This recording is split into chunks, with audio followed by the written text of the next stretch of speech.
Hello.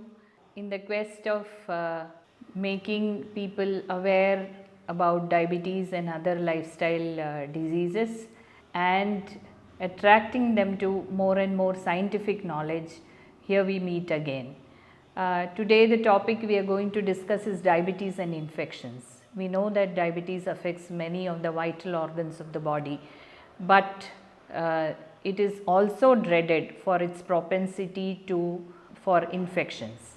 Not only does it weakens the immunity, weakens the defenses and gives rise to infections. If a diabetic has an infection, it's more likely to be more severe and fatal.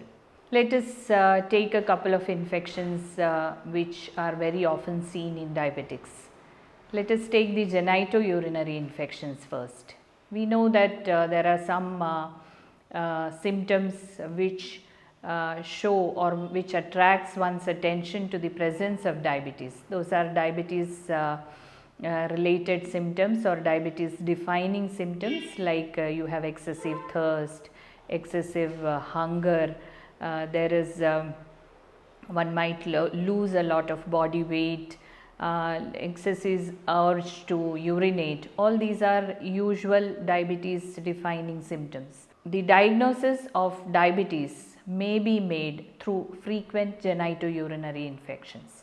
We know that vaginal infections or balanoposthitis, as it is known in men, the infections of the male organ, are the infections which attract the attention towards the possibility of a diabetes in patients. So, genitourinary infections are very common in diabetics. In fact, they can become a reason in diagnosing diabetes, and urinary infections in diabetics can become very severe. In fact, they can lead to an acute renal shutdown or an acute shutdown of the kidneys and may turn fatal even. So, urinary tract infections are generally caused by organisms like E. coli, Klebsiella, etc. E. coli is an organism we know that which occurs in the fecal matter of human beings. So, that E. coli is the most common organism that causes urinary tract infection. So, urinary tract infections in diabetics should not be taken casually. They should be well treated, and if there are any structural reasons behind repeated urinary tract infections, like there is stone disease or there are other diseases or structural abnormalities which are interfering with proper voiding of urine, those should be recognized and treated. And whenever there is a urinary infection, it is good to have a urine culture done, and according to the culture reports, treat with the proper antibiotic which is sensitive to the particular organism. So, it is important then we use the proper antibiotic for the proper length of time, and sometimes the people who have a very refractory urinary tract infections, the treatment duration has to be rather long, like we may have to treat for 6 months or 3 months even. So, that is about urinary tract infections. Now, coming to another set of serious infections which happen in diabetics, that is the infections of the lower limb or the legs. We know that the diabetics, the biggest problem with diabetics is their insensate foot. That is, the sensation in the feet of diabetics may be minimal or may be impaired.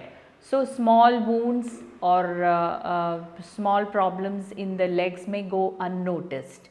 We see that interdigital space, that is the space between the two toes, that is very highly likely to get infected because of the continuous retention of moisture. A fungal infection happens, and then there is a bacterial superadded infection on top of that. And that is the starting point of a serious foot infection in many of the diabetics. Or you can have a bad footwear which rubs and gives rise to a shoe bite, or you can have a crack in the foot which eventually gets infected. All this can lead to a serious foot infection which can ultimately result in an amputation, which is of course something we do not desire to happen. So, if we take diabetic foot infections, there are a couple of factors which make it worse. One is improperly controlled diabetes. Second is the lack of sensation or the neuropathy, which results in insensate foot or feet which do not perceive sensation properly. So, these wounds and problems, web space infections, etc., may go unnoticed. And then there is a lack of blood supply, which results in antibiotics not properly reaching the wound site and making the treatment more difficult. And at times we see that the foot or the toes, they give for gangrene, that is total lack of blood supply. We can see a black tissue, a black toe there, which needs to be removed in order to curtail the infection or control the infection. So, that is another dreaded form of infection in diabetics, which needs to be urgently addressed. First is a proper inspection of the feet every day. If the patient is not able to look at his feet properly, then somebody in the family should take over that task and have the foot examined every night. And a smallest of problem, a smallest of discoloration should be brought to medical attention. Another set of infections which are seen are the head, neck and face infections. We know that there are ear infections. There is a serious form of ear infections called otitis externa or malignant otitis externa, which can that is the infection of the external ear, which can even lead to an infection to the brain. So, this external ear infection has to be taken very seriously and treated very promptly. And we have inner ear infections or middle ear infections, which also happen in non-diabetic population, but in the diabetic population it tends to become more severe. Now, coming to the lung infections, COVID brought in a lot of attention to the lung infections, and we saw that people who had diabetes and long-standing diabetes and diabetes with obesity had a very high chances of getting a very serious infection, going on to oxygen therapy, and even there were more chances of infection becoming fatal. So, any infection, even lung infections, pneumonias, which can otherwise be well controlled with proper use of antibiotics, may become very severe in diabetics.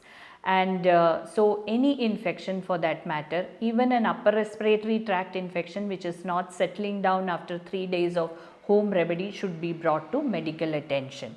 And when treating every infection, that a very important thing that has to be kept in mind is proper control of diabetes. Unless one controls the diabetes properly, the antibiotics, the antivirals, the antifungals are not likely to work.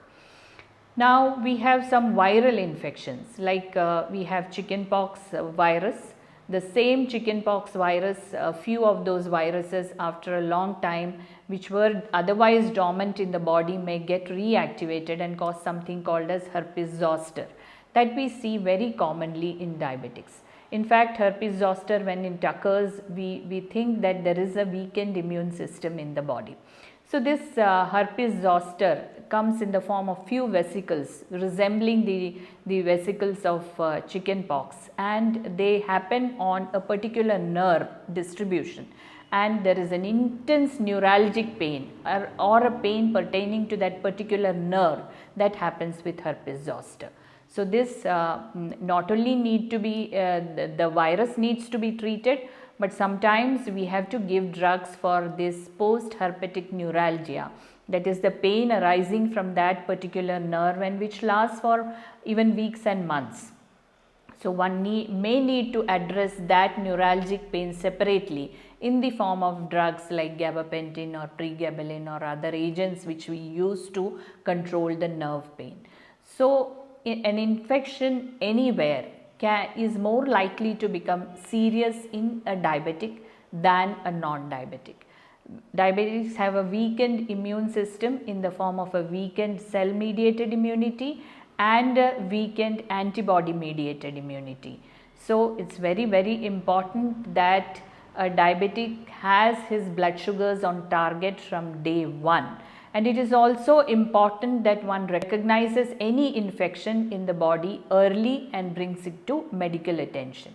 There are a couple of vaccines which we suggest normally to diabetics, like in some individuals who get recurrent respiratory infections, other respiratory issues as well, we suggest a pneumococcal vaccine. We suggest an influenza vaccine yearly. So all these vaccinations have to be considered under medical supervision and on advice from the treating physician. So this is a topic with a very vast scope. I think the basics I am able to cover, and next time one gets an infection, please take care of it before it gets serious and bring it to, or take medical help before it becomes it becomes fatal, or it takes away a limb or a toe for that matter. Thank you.